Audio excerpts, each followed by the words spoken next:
Root and branch. Golden sun and blue skies. Spring turns toward summer in the Barrens. It is, and always has been, a wild territory, and the stewardship of dawn is unlikely to change that any time soon. It can be a little disconcerting how beautiful the place can be, given the history of this vast tract of land that has been torn between Empire and the Malum for centuries. For all the death, all the blood spilled and all the sorrow, it is still a living, vibrant place. Flowers explode across Dongard, Murderdale and the Carmine Fields. Farms, well established and newly carved, burgeon with grain across the western barrens, under the bright sun and the dark blue skies. Further east, there are hunters in the woods and the high hills, yeofolk after deer and boars, nobles after more deadly prey. In the north, the Raven are in command of the Bitter Strand. They do not welcome visitors, save for those who fought alongside them, and helped their sept survive the violence unleashed by the Griffin's pride. Even those who risked their lives to help them are not truly welcome, but they, at least, are not turned away. That much trust they have earned, paid for in blood. Perhaps, in time, this might widen into a wider accommodation. They are too busy for trade anyway, harvesting wood and stone to build homes, forging mithril and iron into weapons and shields for their army. In the south, along the borders with benighted Theranin, the great forest orcs have finished restoring their settlement, and building an odd weirwood fortification to protect it.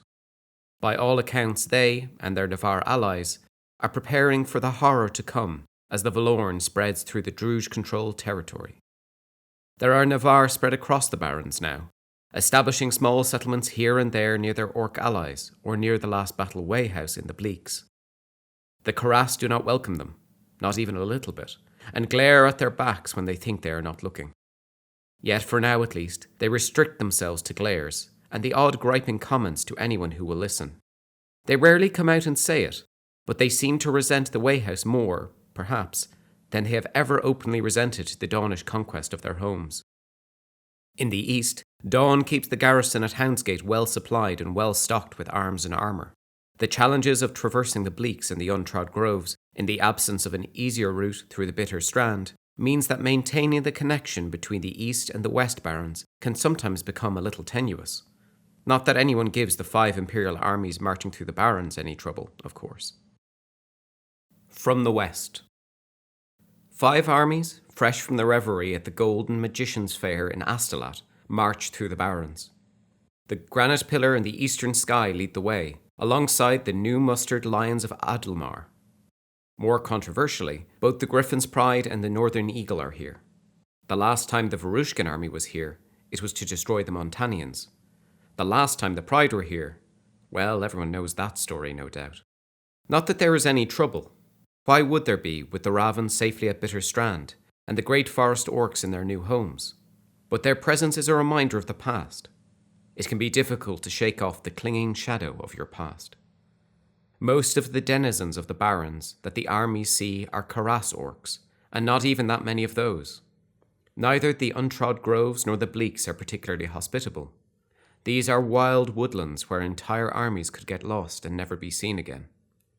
There is darkness under the trees, the kind of darkness that makes the Varushkins, at least, feel at home, in a way the bright blue skies and golden sun of the farmlands do not.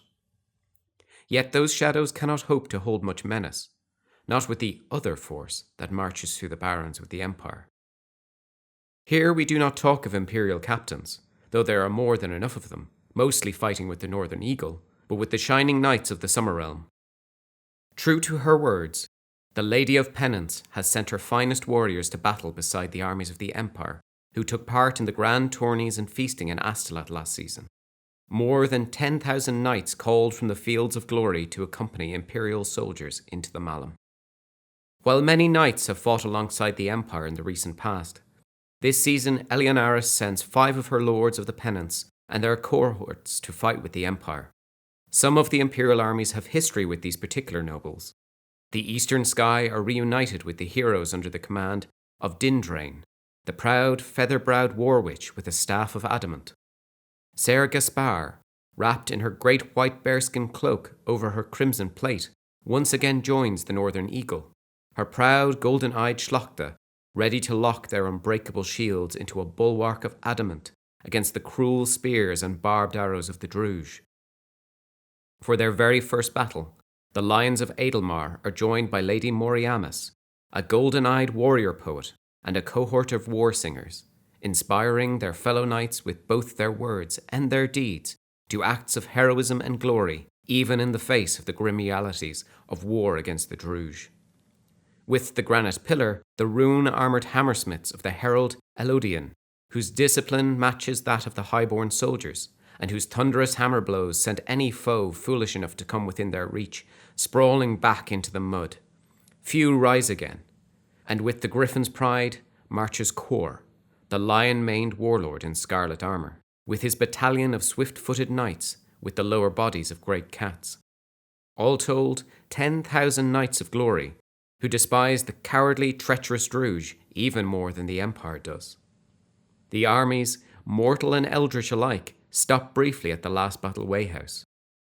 A sea of Imperial troops spread out through the trees of the untrod groves. The wayhouse cannot provide enough hospitality for even a fraction of the soldiers here, but they do their best to welcome their allies nonetheless.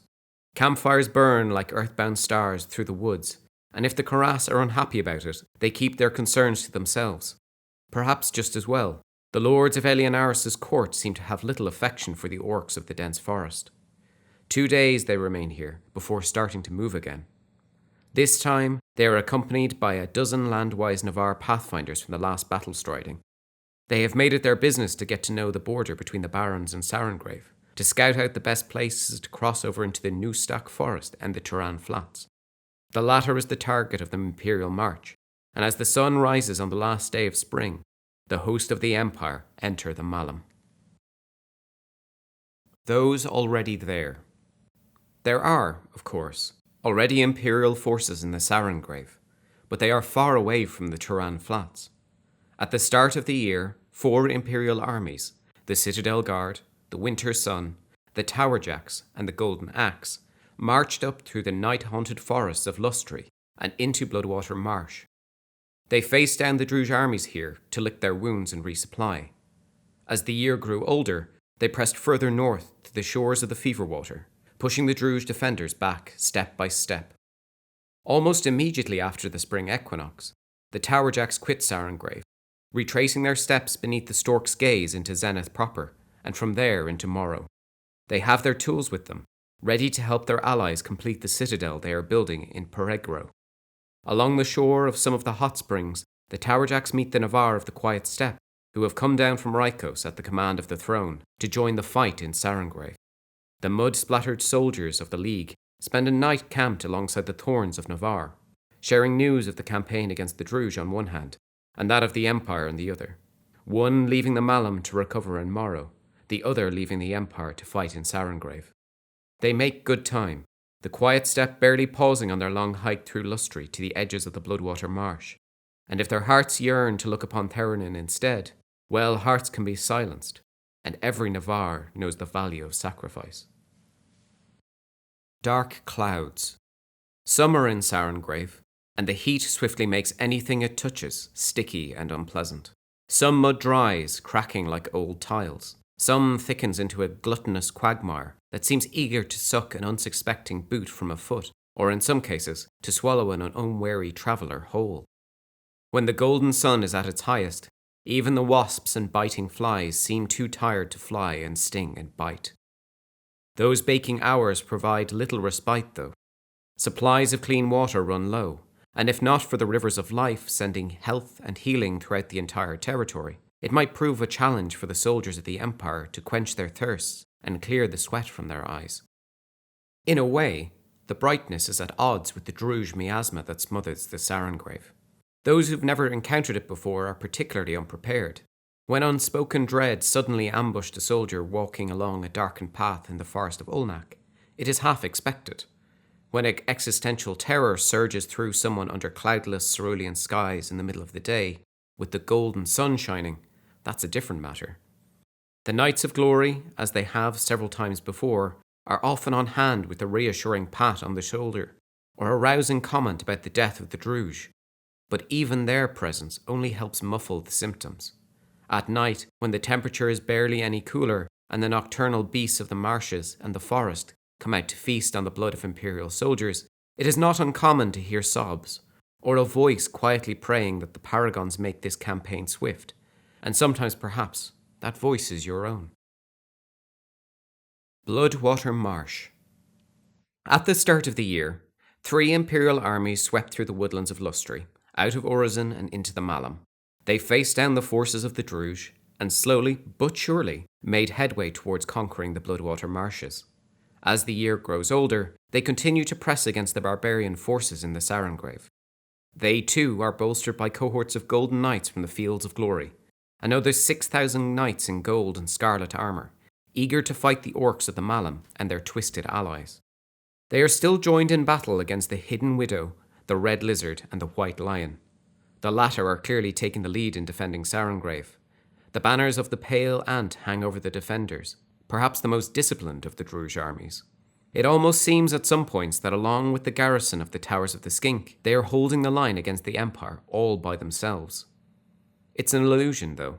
There are 2 other armies who are simply better at attacking from ambush, or fading back into the marshes after a swift strike, or striking from a distance and then immediately retreating in the vain hope of drawing overzealous Imperials into a trap. In the absence of the Towerjacks, the Druj begin to gain the upper hand, push the Empire back a few miles, and for a time seem to think that they may have the measure of the Empire. News filters down from the north that the Black Wind are on the move, that they have left Theranin and come to the defence of the Sarengrave. It's doubtful they are doing this for any particular love of the Septs here. It seems most likely they are drawn by the presence of the Golden Axe. After the Donish, the former siblings of the Raven hate the Varushkans most of all. Fortunately, before they can reach the southern regions, the Quiet Steppe arrive to reinforce the Imperial line. The rivers of life flow through the Sarengrave. The Druj have conjured the verdant power to bolster their own defences, but the indiscriminate effects protect Imperial soldiers as well as the warriors of the Malum. Even in the marshes, where disease and infection are a constant concern, no wound that is not in itself fatal will claim the life of anyone who survives the mortal blow, provided they take a few mouthfuls of water. And the water of the marshes is as wholesome, right now, as that taken from the freshest spring in the highest mountains of Zenith. None of the Druj armies themselves seem to bear enchantments, but nonetheless they have odd supernatural allies of their own. There are comparatively few sightings of 8-legged crocodiles or other terrors that were encountered last season, but rather attacks from black-feathered bird-like creatures with the faces of cats. They sing melodiously, their music causing discord and confusion in the minds of those who hear them, scrambling their perception of who they are.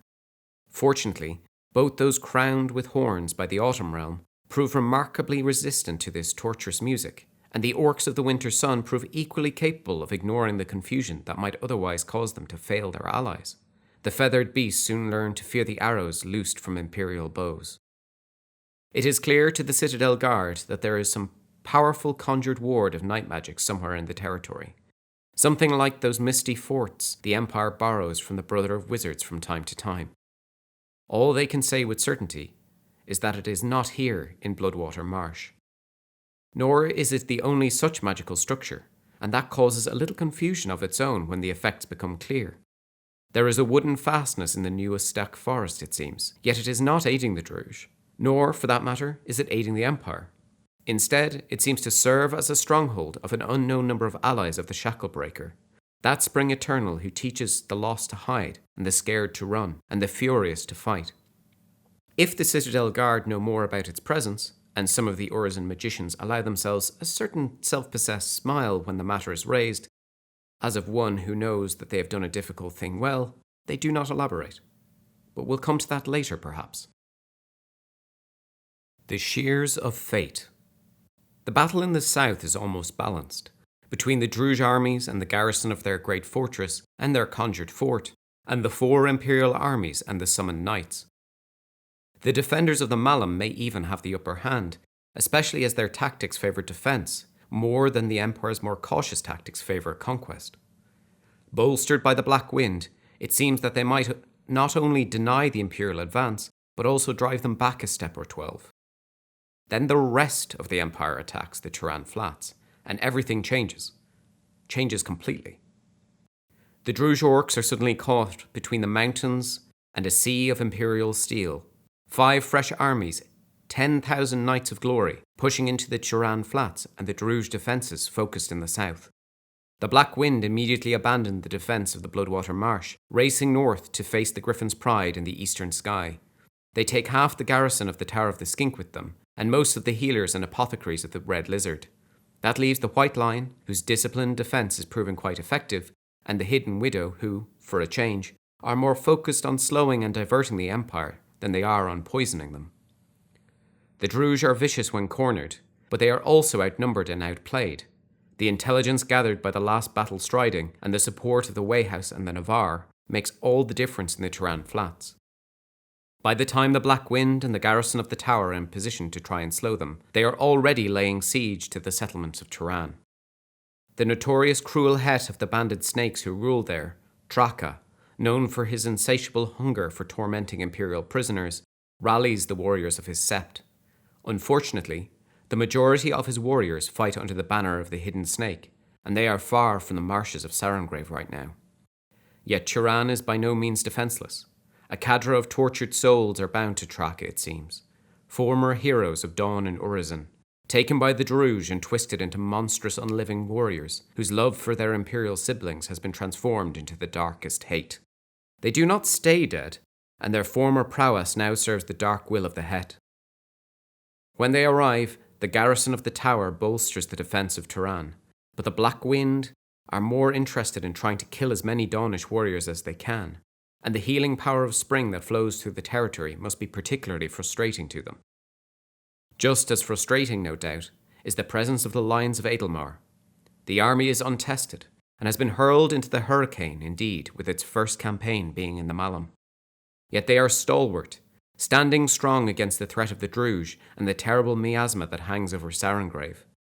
They fight to defend not only themselves but their allies, creating a barrier of Dawnish steel against the enemy. The War Witches versed in healing magic, and the Yo-Folk physics both work tirelessly to ensure that anyone who falls and can be saved is saved. The Black Wind focus much of their attention on the new army, but the rest of the Empire, especially the Eastern Sky and the Griffin's Pride, are as swift to come to their aid as they are to support the rest of the Imperial force.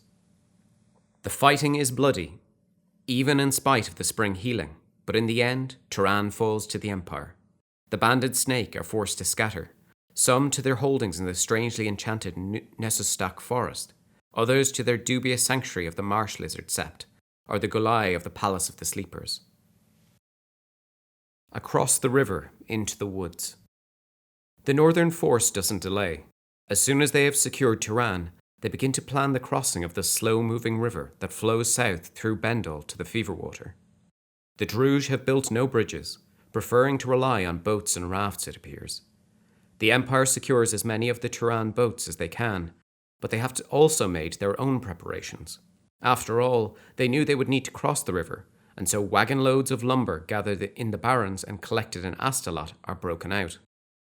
A bridge of pontoons is put together, quickly reaching across the river and allowing the Empire to begin the assault into the weird marshes of Kroll. Further south, the Druj defence is in disarray, with the attack from the north and the rapid departure of 2 of the defensive armies. The White Lion fight like cornered rats, but the writing is on the wall. The Empire pushes, the Druj collapse like a house of cards, retreating in confusion towards the Whisperwood, and the Palace of the Thornwasp sect in Uclead. The Empire quickly secures the Bloodwater Marsh and follows after them. At first, they are especially cautious, worried about the threat of a supernatural ward in the Whisperwood, but soon discover that no such magic is in place. There are, however, a surprising number of traps and deadfalls. And while the Bloodwater is secured, there are no sign of the Bloodwater spears, the sept that prognosticator Graciana had identified 3 years ago, that might be persuaded to fight against the Druj were they suitably armed and armoured. Their homes are abandoned, but with a kind of ordered chaos that suggests to the Winter Sun that they left of their own volition, rather than taking disordered flight. The only clues as to what might have happened is a recent carving on the lintel of one of the village shacks that, if one might squint, might seem to be an image of a rabbit or hare with curling horns. Further to the north, the other Imperial force has bridged the sluggish, muddy river, but the crossing is no less perilous. The Druge defenders of Sarengrave pepper them with arrows, launching frenzied attacks when the armies are at their most vulnerable. They have reckoned without the Lions of Adalmar, first across the river, who hold the southern bank while their allies make the crossing. After a tense hour or so of effectively taking the brunt of the enemy attack against their shields, enough Imperial soldiers are on the shores of Kroll to turn the tide and force the Druge to retreat. As the Southern Expeditionary Force begins to move through Whisperwood, the Northern Expeditionary Force takes its first steps toward conquest of the marshes of Kroll, and then the news of an unlooked-for development comes from the south. Dark beneath the boughs. It is perhaps 6 weeks before the summer solstice that the curtain of darkness begins to fall over the woods of Lustry. A smothering veil of night seeps down from the northwest. There are few spires in Lustry these days, but the lamps of the Heliopticon explode with light. The Druge are coming, down out of Theranin along the shores of the Feverwater, a host of orcs moving through the woods, striking south and east. It seems that almost all the armies that recently ravaged the Navarre marshes have attacked out of East Ashes into Zenith. Perhaps they hoped that by delaying they would achieve a surprise attack, but those hopes are dashed. The vigilance of the people of Urizen, supported by Synod mandate and inspired by the sword scholars of the House of the Wanderer, catches the Druge a little off guard. The alarm is raised, and word spreads across Lustry, and more importantly beyond. Defenders take up arms to slow or hold the advance of the Malum orcs, and the garrison of Stork's Gaze marches west.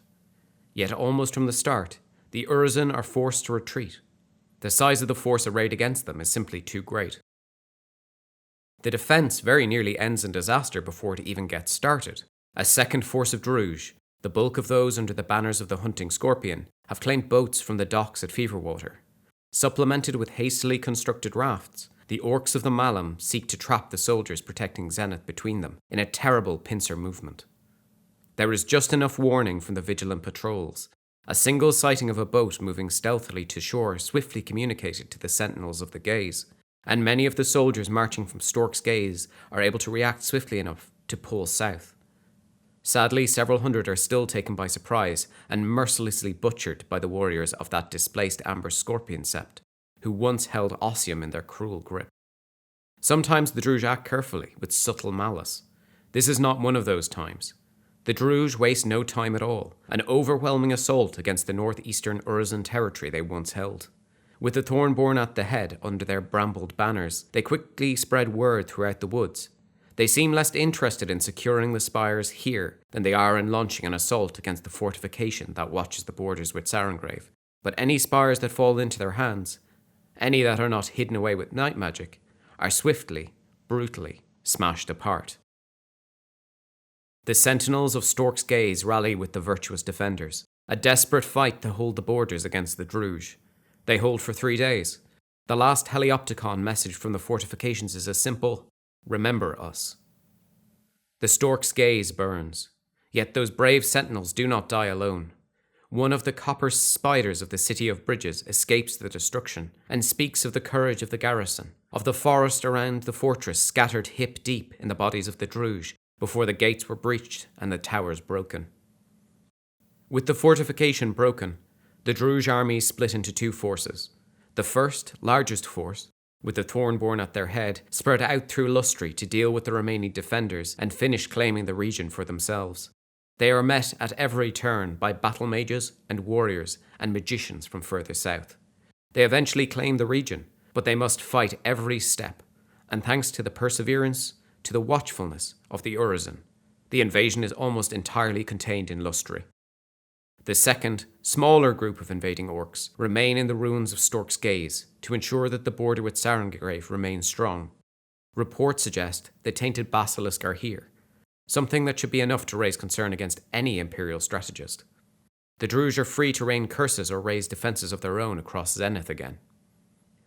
There is little panic, if that is what the Druge hoped for. The magicians of Zenith lost everything the last time the orcs and the Malum came to their territory.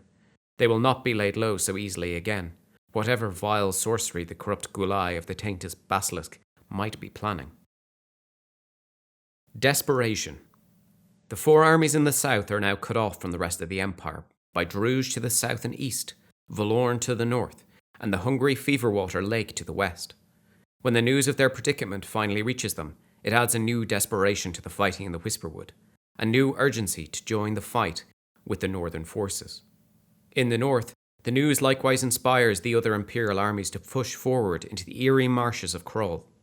Here the Druge warriors are reinforced by the militia of the Marsh Lizards, who barely raised a finger to help Het Traka, but now welcome those fighters fleeing Turan. Not as allies so much as a fleshy buffer between them and the Empire. Yet, the Marsh Lizards only control parts of Kroll. The Sept of Masks also hold territory here, surrounding the Palace of Sleepers, along the shore of the deep dark lake that laps along the base of the odd conical hill on which it is built. These are the same Gulai that were encountered exploring the outskirts of Biantal Dal, the same allies of the Thornwasp Sept who march with the Tainted Basilisk. At first, they do not seem to be any great threat. They are ritual magicians rather than Vicari. The Red Lizard army fights with particular ferocity, while the Herb Masters among their number fight to ensure that the Empire kills as few of the Druge defenders as possible. The Black Wind continue to seek to face and slaughter Daunish soldiers, and several times it is clear that they favour the strategy over defending their Marsh Lizard allies. The Sept has taken its own precautions, though. Night magic infuses the marsh here, a potent enchantment that grants succour to the Druge, that grants supernatural advantage to their ability to sneak and hide, that turns the wetlands themselves against the invaders. The most apparent symptom of the magic is that the marsh octopus, the vicious little predators with their venomous beaks and delicious meat, seem to be on the verge of frenzy. The smaller ones swarm like piranha or rats, slipping through the thick mud to ambush sentries, or most horribly of all, emerge from swampy ground within army camps when the night is at its darkest. By themselves they would be horrible enough, but there are also much larger examples of this particular breed. While most marsh octopus found in Zenith are barely the size of a person's head with arms to match, those are clearly newborns. The adults and elders are a significantly greater threat. There are reports of a band of Northern Eagle scouts being ambushed by the cephalopod terror, with a body the size of an ox cart, and awful meaty limbs of a proportional length and muscular strength. As time ticks away, as the Empire's advance appears unstoppable, more and more warriors from the Tower of the Skink desert the defence of the Whisperwood and come north, leaving the Thornwasp to look after themselves, much more motivated to keep their own Sept lands safe. It is both enough and not enough. The Empire presses through the Whisperwood slowly, but makes significant gains in the north. Things might have been a little different if the Druge had followed their usual strategy of creating many magical wards and fortifications across the territory. But as it is, the Imperial forces in Kroll close inexorably on the Palace of the Sleepers. First, they must catch you. Empire and Druge and Empire, and along the northern borders of Zenith, Druge again. Yet there is another force active in Sarengrave this season that seems to owe allegiance to neither side. The Bloodwater Spears are not the only orcs that simply seem to be missing. As the fighting rages in Turan Flats, in Kroll, in Whisperwood, and along the shores of the Feverwater, there are signs of this other force if one knows how to look. Labour camps deserted, their guards slain not by Imperial swords and arrows, but by blunt instruments and improvised weapons. To the Citadel Guard and the Granite Pillar alike, it is clear the attack has come from within the camp rather than without. The slaves who might have been penned there are simply gone. Any tracks they might have left lost in the marshes. Farms likewise abandoned, derelict. No sign of any farm worker, no sign of their tools, perhaps most significantly. No sign of the stores of rice and grain. Even the herds of handy, marsh-dwelling goats, tended in some of those places, are gone. The eel and octopus traps emptied. Not everyone has disappeared, but enough. The Winter Sun investigate as best they can, but find the former slaves they speak with close-mouthed, frightened, uncommunicative. The Golden Axe and the Northern Eagle have a little more success loosing the tongues of Druge prisoners who seem equally baffled by what is happening, but also cocky and sneering confident that once the Empire is defeated and driven out, they will hunt these traitorous slaves down and make an example of them. Again, the Citadel Guard simply nod and change the subject when the matter is brought up. Eventually, Some of the winter sun are able to convince a former slave to speak to them. Those who are fleeing in the north and the south are doing so with the aid of the Reed Leaper, a spirit of the deep marshes that helps the victims of the Druge survive their wickedness. Sometimes Reed Leaper helps them flee, sometimes it helps them hide, and sometimes it helps a few fight, although that usually ends the same tragic way. The spirit teaches secrets. How to break the chain and spears of the hated guards, how to sing away the pain and torment of those who have been tormented by the slave masters, how to mend broken bones and endure the cruel lash of whips. Sometimes it teaches even greater secrets to those with the will and wit to listen, but always it reminds them that this is not the way the world is meant to be, and that they must never accept the lies of the Druge that tell them they are nothing. Reed Leaper is familiar to the Sunstorm Sept at least. There are stories of similar aid offered to the Orcs during the Orc Rebellion. It seems Irahara is in the Sarengrave, but that the extent of his influence is degrees of magnitude greater this season than it has been before. The former slave admits that there is something happening in Nessustak Forest, but what it is and what it means they will not say. 2 nights later, that talkative orc has vanished, along with their entire family from the Winter Sun camp. The Glass Vice. The Druge are caught between the 4 armies in the south and the 5 in the north, but that is only the start of their troubles. The Citadel Guard, you see, have a strategy. As they advance, they weave autumn magic around themselves and around the soldiers of the other 3 armies. Even the news that they are cut off from their home does not trouble their poise. They weave their magic, and at several points, they drive tall spikes of green iron into the marsh, topped with clear, bright lodestones. They invoke the constellations of the chain, and the web, and the lock. They call on the 72 secret names of the lictors of the autumn realms. They wield the technique of the coiling chain, and all across Sarengrave, their magic takes hold. The Druge armies are distracted, fighting on 2 fronts, and unaware of the danger until it is too late. Autumn magic, wielded with consummate expertise, catches them like rats in a trap. The marsh twists beneath the boots of the black wind and the red lizard. The sticky summer air seems to thicken around the hidden widow and the white lion. They are caught now, trapped in invisible amber, wound in incorporeal chains. They may be able to flee Sarengrave, but they will not get far. The inescapable curse of the glass labyrinth has them, and none can walk its twisting paths with surety. The God in the Lake. But there are other magicians in Sarengrave than those of the Citadel Guard, and it would be dangerous to become overconfident. In Crawl, the Empire closes in on the Palace of Sleepers, despite the best efforts of the Druge armies and the garrison of the great fortification in Thornfen, and the magically empowered Marsh and Octopus. It is an unsettling sight, this so-called College of Magic. The parts of the structure visible above the ground is a mishmash of walls and roofs, and stubby towers like fingers reaching hungrily towards the sky. The peculiar, almost conical hill it is built atop, and within, is shrouded in twisty trees that claw towards the summer sky, and a shroud of thick mist that never seems to dissipate. It stands on the edge of a great dark watered lake, avoided by everyone save the Gulai who squat in the twisted palace. The scouts who first explored the Sarengrave spoke of an odd statue of a giant multi-armed horror, slumped next to the hill, right on the edge of the Black Lake. It is here that the Gulai of the Sept of Masks seem to have chosen to begin their stand against the Empire. Everyone is mud-spattered and exhausted on both sides, save the magicians. They stand arrogantly in heavy woolen robes of clashing green and purple that must be sweltering in the summer heat, their faces completely hidden behind oversized wooden masks, gaudily painted with snarling, howling, laughing, weeping expressions that are deeply unsettling to gaze on for too long. Even the black wind seemed to give them a wide berth for some reason. As the Dawnish and Varushkan forces draw up, a warning murmur spreads from the granite pillar. Something is not right. There is, in the midst of the Druge, a wooden cage. A scarred highborn captain wordlessly passes her spyglass to the other commanders. The cage contains a score of humans and orcs, several still wearing scraps of their soldier's surcoat or tabard. All show signs of torment, wounds received in battle, and fear. One of them tries to inspire the others to join him in a battle hymn of the Empire, but is brutally struck down by one of the Druge. What new horror have the Black Wind prepared? Yet it becomes clear that it is not the Black Wind that are in charge here. With a terrible cry, the Galai of the Sept of Masts begin a mad, desperate whirling dance.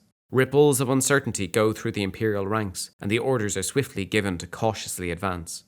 Before anyone can take more than 7 steps, the magicians all tear away their wooden masks and fling them into the waters of the lake.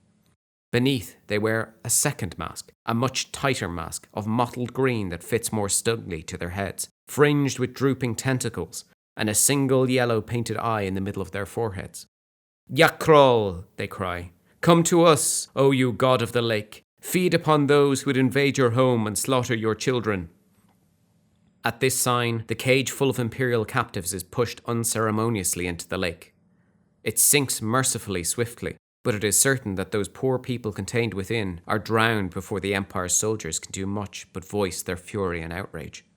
The front lines of the Druge and the Imperials clash, blood flows, screams of orc and human mingle together, and then the cautious highborn cataphracts and guardians sound the alarm again.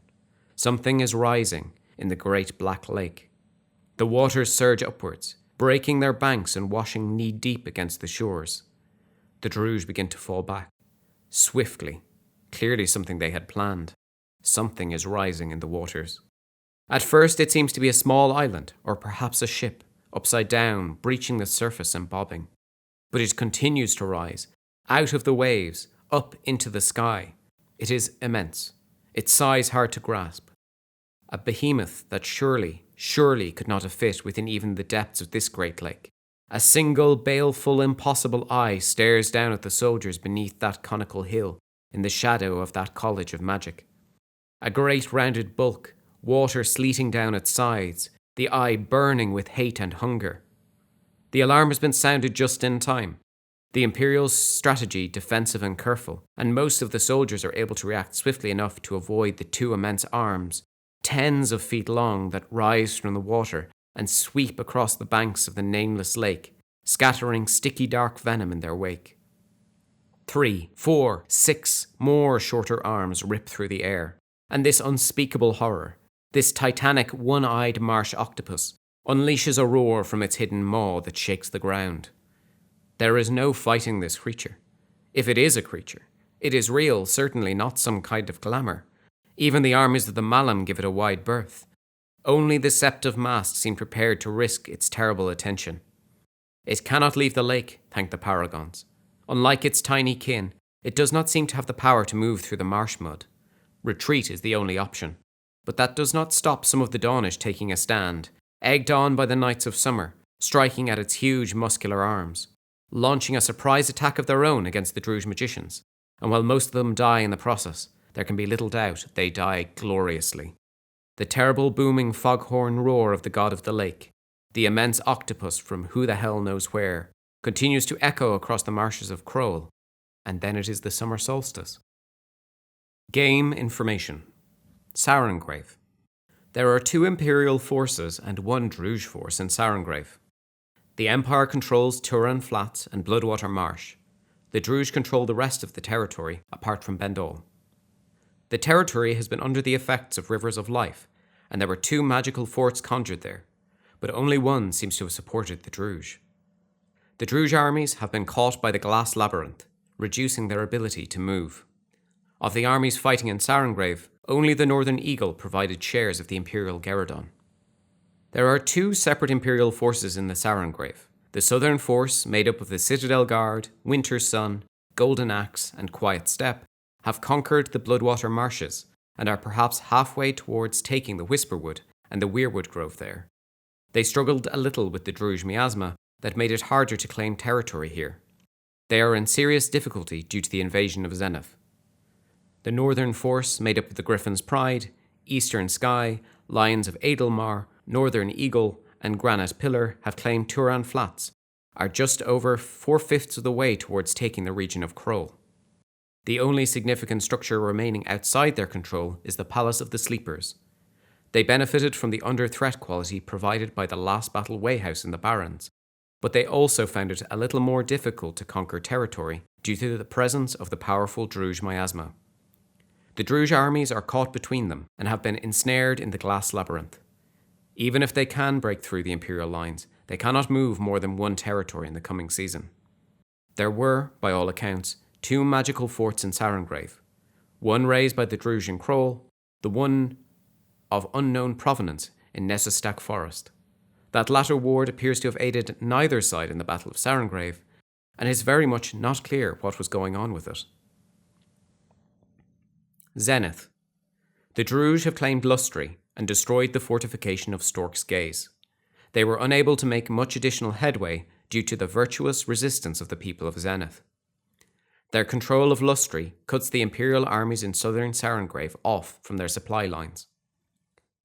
A major force of Druj has poured south out of Theranin into Zenith. They have captured the region of Lustri and destroyed the Stork's Gaze fortification. They are about 1/10 of the way towards claiming the marshes of Proceres. The Druj encountered stiff resistance from the spires of Zenith, thanks to the mandate of the Orozen Assembly.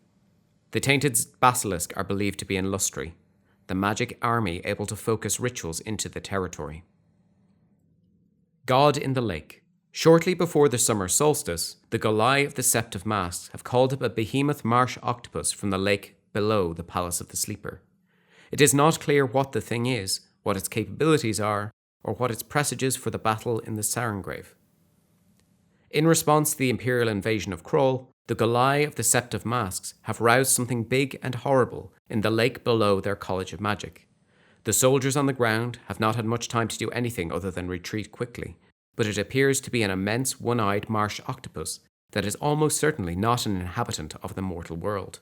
It's possible that diviners in Anvil may be able to discover more about what exactly it is and what it portends for the conquest of Kroll. Any character whose military unit supported one of the northern armies may have been at the battle below the Palace of the Sleeper and seen the god in the lake. It is very, very big, perhaps even as large as the Kraken, and it is absolutely terrifying in its size and destructive power. It is a thing that will require armies to defeat, not something that can be slain by even quite a large group of Imperial heroes. Fortunately, it seems to be restricted to the lake, but that might not present much comfort to anyone involved in taking the rest of the region. Participation. Knights of Glory. Characters whose military units supported the Eastern Sky, Granite Pillar, or Northern Eagle receive an additional boon. During the Golden Magician's Fair, the Mistress of Penance offered a boon to certain armies that had joined her soldiers in revelry.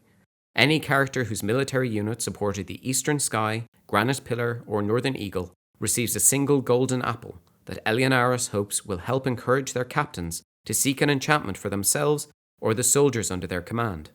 These armies, along with the Citadel Guard, Golden Axe, and Winter's Sun, have also benefited a little from the inspiration offered by the Knights of Glory, encouraged to pursue heroic and glorious actions in battle, to destroy the rulers of the Druj, and to ensure the hardships of all this marsh, fighting with a roar of defiance. Characters whose military units supported one of these armies are encouraged to create stories about fighting alongside these enthusiastic elfin warriors. Strategic considerations. Being cut off. 4 Imperial armies in southern Sarengrave are cut off from their supply lines and will begin to degrade. The Druj armies in Zenith are likewise separated from their supply lines due to the loss of Turan Flats and Bloodwater Marshes. The Druj in Sarengrave face a similar fate if they lose control of Kroll. The breakdown of what's happening in Sarengrave and the adjoining territories creates a unique situation. 4 Imperial armies are in the southwest Sarengrave. The Druj control the regions east and west, Thornfen and Lustri in Zenith respectively. Bendol to the north is controlled by the Valoran. The Fever Water is not traversable by armies, and Sark to the south is not open to the Empire either. As these 4 armies have no supply route back to Imperial-held territory, they are now in trouble. If they are not able to draw a line back to Imperial territory this season, they will begin to decay as if they were out of supply. This is not something that can be alleviated by the Imperial breadbasket, as indeed those supplies are no more able to get through than support from the home nations. The Druj risk being caught in a similar situation. There are 6 Druj armies in eastern Zenith, controlling Lustri. They control Theranin and the Nessustak Forest in Sarengrave, but none of the armies are able to receive supplies from their patron septs, and so are in a similar position to the Imperial armies in southern Sarengrave. Should the Druj lose control of Kroll, most of the Druj armies in Sarengrave would also be in dire straits. Between Zenith and Sarengrave. The situation in Zenith and southern Sarengrave has strategic implications for the campaign after the summer solstice. If Imperial forces in Sarengrave attack over the border into Zenith, and Druge forces in Zenith attack over the border into Sarengrave during this season, then that combat will be factored into any conflict that takes place in Sarengrave. This will not also apply to any Imperial forces attacking from the west into Zenith, though taking Lustri from behind the Druge may have a detrimental effect if the Druge attack from that direction. The night option. There may be magical ways for armies to escape Sarengrave if they need to. The Empire has, in the past, used night magic to shroud armies and let them pass undetected. Should such magic be utilised, it would be possible for any such army to ignore the above problems and sneak past the Druge forces in Zenith undetected. The Druge have demonstrated in the past that they are equally capable of taking this kind of action themselves, of course. One of the rituals that might allow escape from Sarengrave is the Host of Shadows, which is not in Imperial lore. As discussed in the recent wiki update, however, that ritual has been substantially changed. Anyone who has mastered the ritual will need to check the details. If the player with the ritual text can contact a referee or email plot@profounddecisions.co.uk, we can arrange to swap the existing text for an updated version. Battle Opportunity. Pillars of Night. The Imperial prognosticators have identified a major conjunction of the Sentinel Gate to the marshes of Kroll near the Palace of the Sleeper. They believe there may be a possibility here to interfere with the Sept of Masks magic this season. Battle Opportunity. Rites of Spring. The Imperial prognosticators have also identified a major conjunction of the Sentinel Gate that seems to lead to northern Proceres in Zenith. They are still examining the situation, but believe it may have something to do with Druge intentions towards the Golden Cascade.